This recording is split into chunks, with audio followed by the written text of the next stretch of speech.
इजराइला फिन आरोबाव गाजाखौ गिख्रंथावै गाग्लोबदों।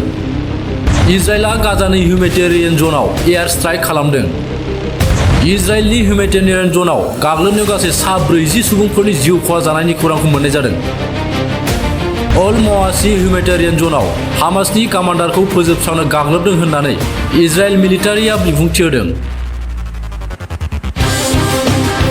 गाजानि civil defence एजेन्सिनि फोरमायथिनानै होनाय बायदिब्ला इजराइलनि एयार स्ट्राइक खालामनायाव आरोबाव गासै 60 सुबुंफोरनि जखम जादों आरो 15निबो बांसिन सुबुंफोरा न'नि बायसिननायजों फबसिनजादों।